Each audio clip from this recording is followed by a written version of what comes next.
Stand by.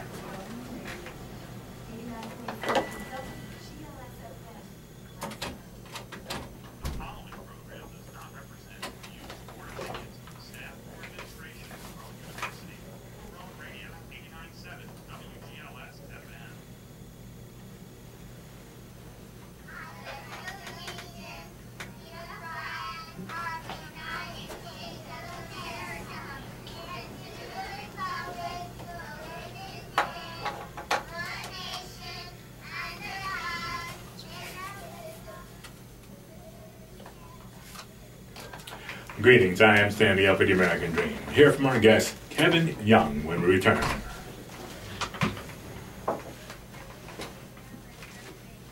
And welcome again to the American Dream. I'm your host, Stanley L. And today we have with us Kevin Young, along with Kaylin. Hey everyone, how we doing? Anisha. Hello everybody. All right, and we're back to Kevin. How you doing? Okay, we have 2 K's and a J. Yes, that works. Yeah. Yes. Does it mean anything? Find out on today's episode of the American Dream.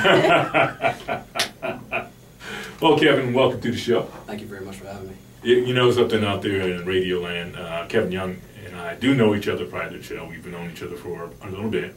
And I thought it would be nice to kind of bring him on the air because he's a young fella who has, I feel, a lot going on, but I'm going to let him tell you about himself because maybe I'm wrong. Maybe he has more than a lot going on. What about Kevin? Tell us a little bit about yourself. I don't know, it's funny, I don't know where to begin, but simply, I just recently got back from film school, working a lot of jobs, realizing that my family and friends around me have a lot to offer and a lot to teach me. And I've realized that I have a team of leaders that have been inspiring me. Not only just in my family, my younger brother Alex, my sister Katie, my older brother Nick, my friends Grady, Tom, Zim, Mike. We've kind of put everything down on the table and realized that we haven't been just talking about, you know, making movies, making music. It's beyond figuring out what do we want our lifestyle to be. You know, we laugh and joke about everything, but at the same time we're building something and we've been learning from each other. So it's interesting to see where this next year is going to go. And I talk about my friends, I end up talking about myself, you know what I mean? I can't have one without the other. Oh, yeah, well, that's what it's like. Sounds like family to me. Yeah. Yeah. Now, you mentioned a lot of people. That was a great shout out. I mean, he kind of got set there, you know what I mean? He's like, yeah. I don't know how you were thinking about it, but I'm like, wait, that's awesome. Way to get a little shout out. Yeah, we usually go to the end of the shout out. He got out there. I'm going to try that next week. Hopefully they were all listening. Anyway, back to business. But with, you know, so many people around, you call them a team of leaders, and it sounds like not a team in a sense of taking charge or dominating anybody, but leading in terms of what? Can you clarify that? What made me have this realization was that an ongoing conversation kept coming up between us. I'm sure it'd be in like, you know, party or social elements, but something at the heart of things was reoccurring, that we were angry, bitter, resentful, and, you know, seeing all the problems. But we realized that, you know, whatever's coming next, we have to take the responsibility. We could sit around all day and point fingers and blame, you know, our elders or whoever for not doing this or doing that and leaving us with these problems. But just because the people ahead of us haven't resolved these problems or found the solutions doesn't mean we can't. It's just a way to think outside the box and figure out what is necessary and what do we really need.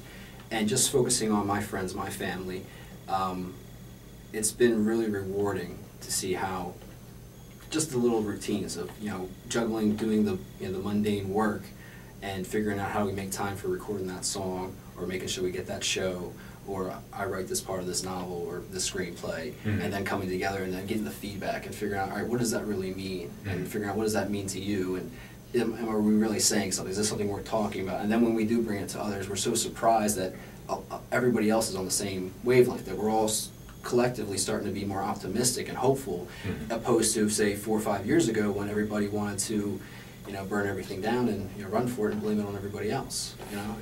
And myself, going into film school back in 08, 09, I was very angry, and I wanted to be optimistic, and I wanted to be challenging, and I wanted to make a difference, because I kept feeling like, you know, there's something I need to do. And all this energy, all these passions, all these inspirations going inside of me, but no voice yet.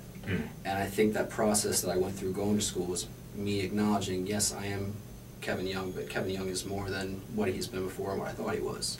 So I have to give him a break and acknowledge that today there's so much to accomplish if I give it the chance. And the writing, the music, the filmmaking, the friendships, and just challenging each other to figure out more or less what are we going to do different. Because like the list of friends and family that I named, we've gotten to the point that's like, all right, we want to put it all on the table. You know, we want to know, like, do we want to keep doing this? Sure, it's great, we have the celebrations, we have the parties when we can, and we get together and we hoot and holler and, you know, whatever, but working so many hours a week and barely getting by to pay the bills and then getting these together, what are we really doing to our minds and our body? Are we really going to our perfection? And it's been rewarding to every once in a while, yeah, I'll be that guy that'll say this random thing and like, oh, that's nice, Kevin, that's great, in a better world maybe. But then they come back to me and like, have you read this? Have you heard this? You know, so and so is talking about this, and the conversation and dialogue is evolving,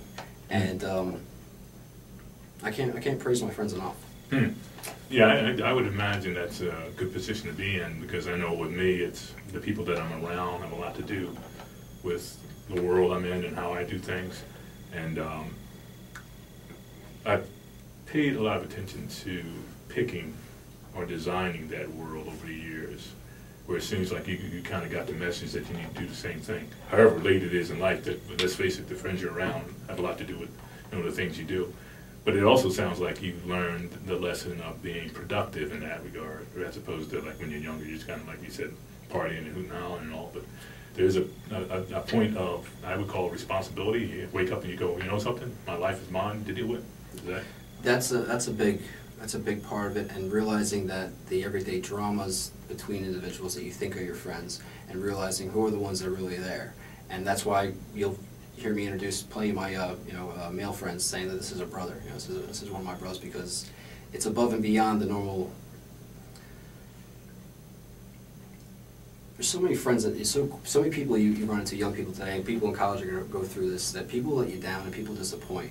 But how much that affects you and how much that defines you thereafter is up to you. You have to choose to, like, all right, this person hurt me. You know, young relationships is a perfect example of this. Everybody's going to get hurt. Everybody's going to be challenged. But, you know, there was a point in my life where I thought I met the one, and I thought it was just going to be, all right, I'm going to do the whole, get the job, you know, take care of her, have a child, go all that. Well, it didn't plan out that way, and I could be mad about that, I could be bitter about it, but all the other, you know, boxes of accomplishments and triumphs that might be little to somebody else or a big deal to me, I wouldn't trade for the world. You know, I mean, everything that's happened to me, good or bad, has made me who I am today, and I love who I am. I love my friends for loving me for who I am. You know what I mean? To bring this kind of full circle, what would you consider your American dream? I understand my limits, and I understand that there's a lot that I don't know. There's a lot that I need to be more proactive about, because I'm so angry still about what's going on in the world and America's impact on the world. But this is something that's brought up on the subject of a team of leaders, the idea that community doesn't have a definition. In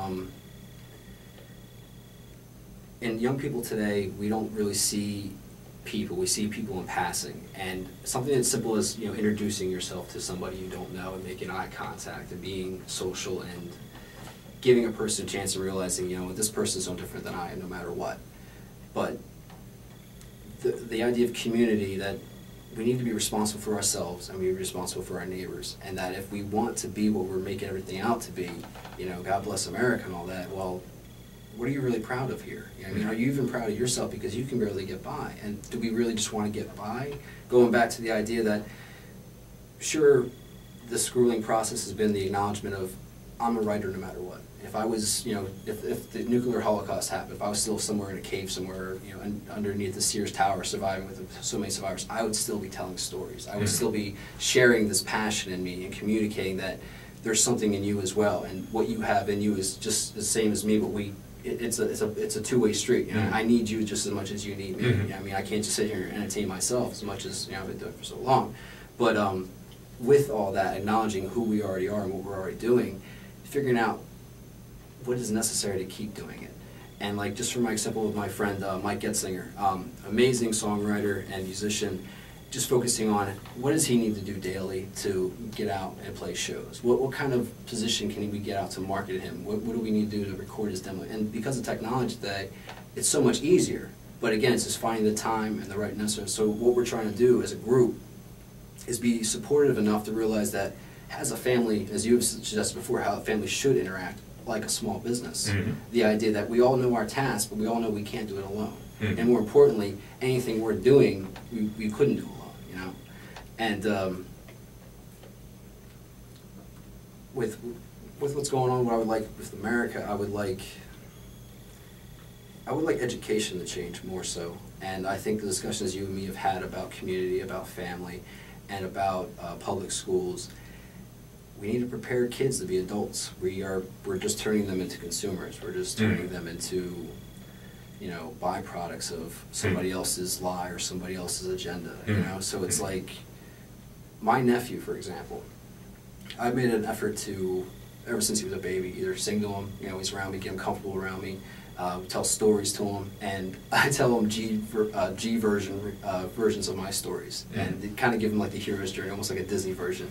And I'm amazed at 4 years old, if I haven't seen him for like a couple days, a week or so, he'll come back to me and he'll be at the same exact spot we talked about, and pick up with the same characters' names, and so did this, and just going back into it. And he's always, can you tell me now about this part, and what happened to that character, and so on.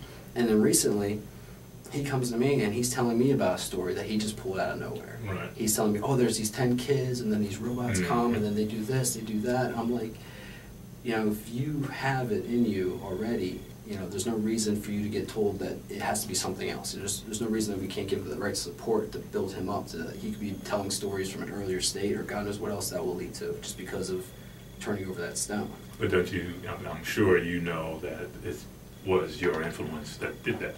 Yeah, I know.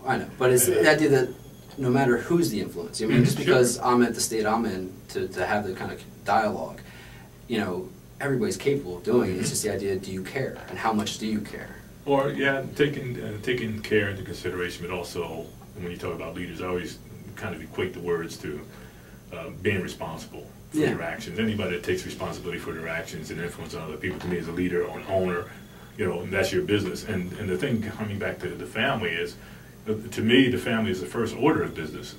Business came out of families getting together and with trades and evolving to commerce the way that we see it today. And of course it got around to the other point where we're more consumers than actual businesses, but we can go back to that. And then when we go back to the family as the basis for society, then we'll see the values and people respond the way we should. It's just that we got away from that. You're shaking your head quite a bit over there. Do you have anything to say? I mean, I put it like this. You know how a lot of times people, they get into the state of mind where they've been through the world and they've been through so much hurt, so much pain, so much stuff, and they begin to use their past as a crutch. It's just like, it's one of those, like, I congratulate you because you use your past and you use whatever you have been through. Like, you used the word angry. A lot of people in America are angry. A lot of people in the world have a lot of pain, have anger, have no place to divert it to. So they use that as a crutch versus, okay, yeah, this is what I've been through, and because it's what I've been through, now, me as a person, I'm gonna get together with people that have been through the same stuff, or been through similar things, or have been in a point in life where, I'm not gonna say there's no turning around, but they have that little light to the tunnel to say, you know what, we can make a difference. We're gonna be a leader. We're gonna do different. And like you said, you used the word responsible. You said about your nephew, because of the fact, whatever you use your past for positive reasons, and said, you know what, he's looking at me. I'm responsible enough to now live my life the way I need to, and now to pass this on to my nephew, and now to, instead of me using all the anger of everything, all my past and all the madness, I guess to say, and installing that into the baby. Instead, you're like, oh, you know what? Here's a great story I got to tell you, and using it for the positive. Which now, guess what? That's like sowing seeds. Mm-hmm. Very well Yeah. put. Yeah. And it's just like you can sow good seeds and you can sow bad seed. And guaranteed, I'm gonna say maybe 10 years from now, we're gonna be older, for lack of terms, but that baby may be like, I remember when Uncle used to tell me these stories, and now I'm writing books that can change people's lives and change other kids' lives. And now I have an organization because I remember when my uncle did it. Even if I can't remember what mommy, daddy, grandpa, this one, that one did, I remember what uncle used to do and what uncle used to tell me. And even though, yeah, later on in life I found out it was the real story, now as an age-appropriate thing. But I can do the same thing. And yes, him as a human being, he's going to go through things, just like we all go through things. Him not to sit up here and say, you know what, I'm just going to be angry, I'm going to be, just hate the world. Instead, you know what, I'm going to pass on love. I'm going to pass on everything positive and not use his past and the anger and everything else for the negative sense. So, I mean, I congratulate you for that. It's Thank just you. like, things like that are awesome. It's just like, you can ask anybody, I'm so for, like, the youth and, like, all of the positive things for youth and all that other stuff. Like you said, a lot of times, us as, I'm guaranteed we're about all the same age. Yeah, the adults, the older group, they did make the world for what it is, but it's not our job to continue to pass that on to the next generation, but instead to change it around to make something better of ourselves and to make better of other people and the younger generations and generations to come, because generation curse is not a beautiful thing. Yeah. But if you can sit up here and change it and sit up here and make a difference, why not? So.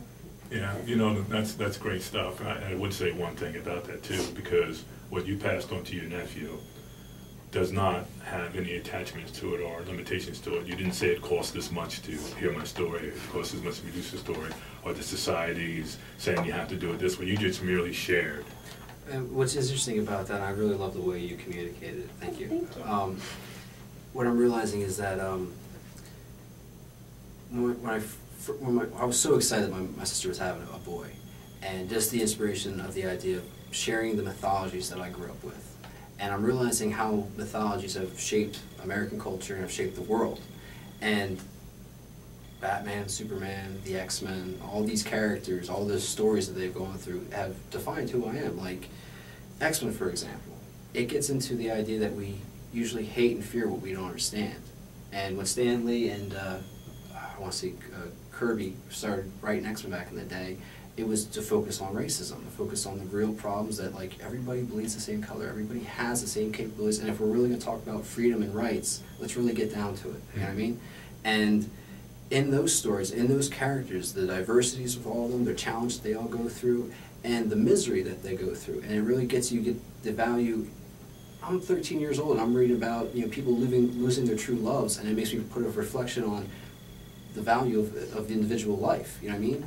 And now I'm seeing my nephew who's getting, because myself, I got him every, you know, Batman cartoon, every movie, and I'm seeing how the mythology is shaping him, and it's simple enough to saying, is that making you a good guy? Right. You know what I mean? Batman's a good guy. Why is Batman a good guy? Getting into the details. And a 4-year-old is having a surprisingly very intelligent conversation with a fool like me who's really trying to grasp at my understanding of everything and share the same experience with him to help him along. Good, good, good. Well, I appreciate that, and I'm going to pass it over to Kaylin. You are listening to American Dreams. This is Kaylin, and we will be back to you after these messages, folks. Stay tuned.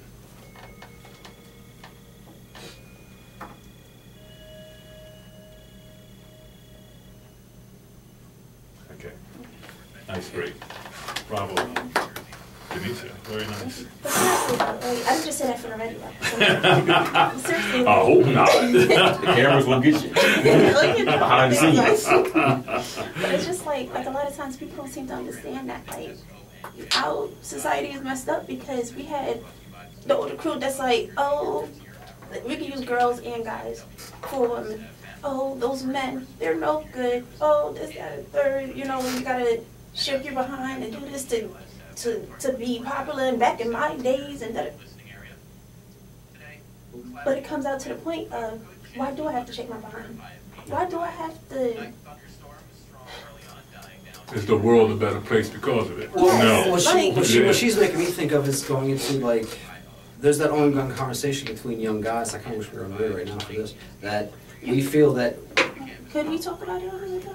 As the closing of We probably have like a couple of minutes, that's about it. I'm interested in the idea that, so many guys I talk to, and these are decent guys. I mean, we all have our faults, but they are generally nice guys, and they're the ones going, why don't girls like me? What am I doing wrong? Oh, I'm not being aggressive. I'm not being an a-hole. I'm not being abusive. I'm not, you know, like, and we're sitting back like, why has that become what women want? Well, it's not necessarily what they want, but it's what they've been conditioned to in their environment, that an alpha male, but that alpha male doesn't need to exist anymore. No. And not saying that I got what it takes to survive in every situation, but I think my awareness to who I am and the people around me, that I know how I want to interact with others. I know how I want to coexist, and I know that.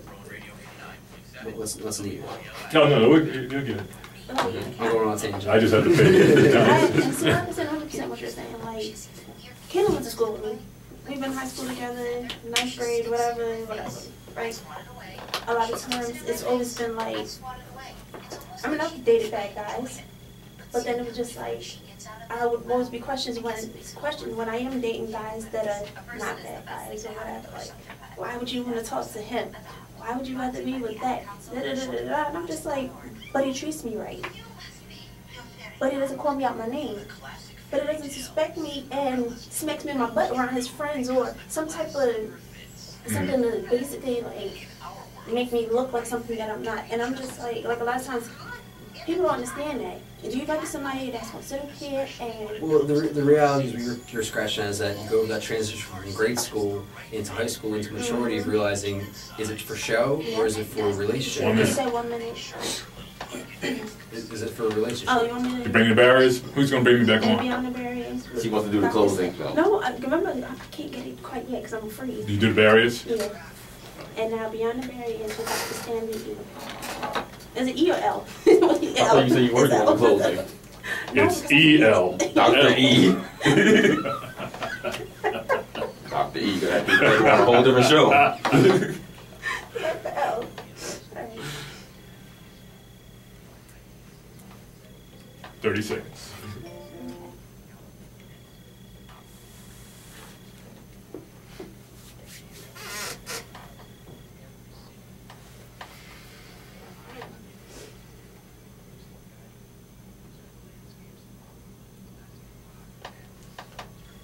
Seconds.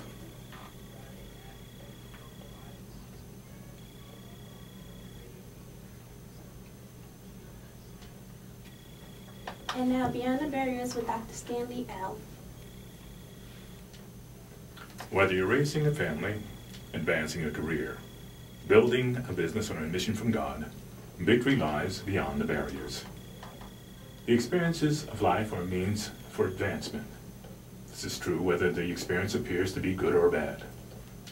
Advancement in the outer activities of life come when an individual has generated enough constructive energy to break the chains that seem to have bound them into limitations and distress. All conditions, all circumstances and situations present marvelous opportunities to rise into perfection. By attempting to transform all conditions into something good or better, we learn to become master over the conditions rather than becoming controlled by them. We have demonstrated this in every aspect of education and learning. We have all experienced this. It is most evident when a person begins an activity where they have lots of experience. They may have all the answers to certain conditions because of their experience. This experience is gained by conscious effort. We have many times entered into new experiences that seem to have caused us distress. The determination to overcome that experience eventually generate a feeling of comfort or achievement. Achievement is momentum gained. I am the strength, the courage, the power to move forward steadily through all experiences, whatever they may be, and remain joyous and uplifted, filled with peace and harmony at all times, by the glorious presence which I am.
11th principle of the Constitution states, the majority of the people may alter or abolish a government which has become tyrannical. And that concludes the American Dream. I'd like to thank you, our listeners, for sharing your time and attention. I'm not going to go through that whole shout-out list you gave because I don't remember all the names. But anyway, Kevin. Would I be able to say one last one? Okay. I got to give a shout-out to Don Pep and his team, Team Nice, and Profit Everything Possible. Right, I heard that. Yeah. Anybody else for a shout-out? Kaylin? I'm here all the time. If I forget somebody, I'll get them eventually. Okay. I Janisha? would give a shout out to my family, my kids, and everybody else I love and know. Oh, okay, well, in that case too, well, always the wife, okay. Love you. Love you, Mom. Any final words, Kevin? Happy birthday, Katie, and I really look forward to coming back here again. Thank you guys for having me and having a discussion, and really exciting stuff. Extraordinary time. Yeah, I have a wonderful time too. Okay, who's going to cap us up here? Kayla said he's going to do it. All right. You guys have been listening to American Dream. This is Kaylin on Rolling Radio 89.7 WGLS FM. I hope you guys have a good evening and take care. All right, very good. Very cool. Very It was funny because he was talking the whole time like, I'm going to close it. I'm going to close I'm it. going to do it this time. Well, you definitely talked. I mean, what about the clothes, though? Like, it doesn't have to be word for word and like from the script. You can add your own twist to it. Yeah, we only use the script as a model Yeah, and the base. outline. Do it fast, because we got to go. Now, he wants the rolling thing. Oh, you want? Okay, no problem. Yeah, there you go. All right, okay, let's do it. Yeah, tighten up. Say cheese. Cheese baguettes. Vegetarian cheese, you know, the vegan thing. I like that story. All right, let me get one more. Yeah, one more. Thank you. All right, say cheese. Cheese. Cheese. I'm vegan. You good? It didn't take the second one. Oh, okay, hold on. Here we go. Vegan. There you go. let's Got not- you. Thank you so Vegan much. cheese. All right. It's all good. Well, Leo told us a story about a DJ that would not read a promo because it was advertising at Oktoberfest that sold meat. She was vegan. She sold me and she was The Oktoberfest had meat in it.